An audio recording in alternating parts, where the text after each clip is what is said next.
દેવભૂમિ દ્વારકા જિલ્લાના ભાણવડ પંથકમાંના દરોડા ગેરકાયદેસર ગાંજાના વાવેતર પર પોલીસે તવાઈ બોલાવી। ખેતીની આડમાં ગાંજાનું વાવેતર કરતા 2 શખ્સ ઝડપાયા। 9 કિલો ગાંજા સહિત 90,000નો મુદ્દામાલ કબજે।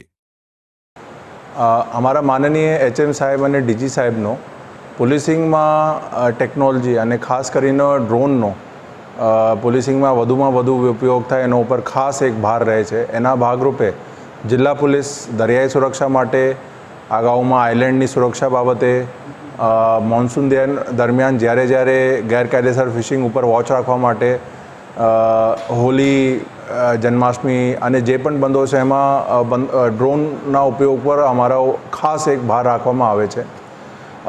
નશા વિરોધી જે અમારા જિલ્લાનો ખાસ એક અભિગમ છે જિલ્લા પોલીસનો, એના ભાગરૂપે અમારી જિલ્લાની એસઓજીને એક બાતમી મળી હતી કે ભાનવડ તાલુકાના એક સઈ દેવરિયા ગામમાં ગાંજાની ગેરકાયદેસર ખેતી થતી હતી।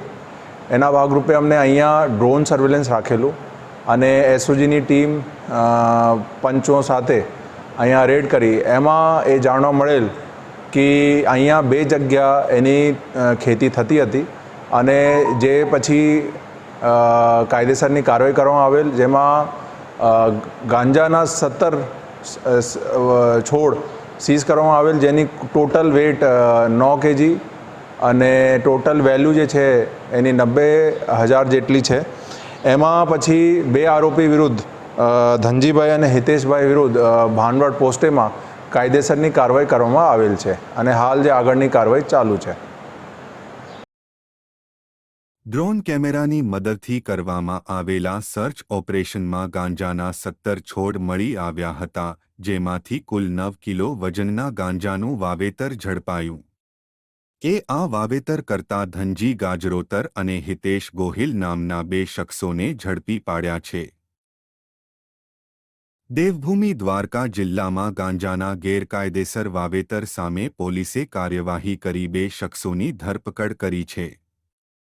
શું ગુજરાતમાં આવા ગુનાઓ અટકાવવા માટે કડક કાયદાકીય કાર્યવાહી જરૂરી છે? તમારા મત અમને કોમેન્ટ દ્વારા જણાવો।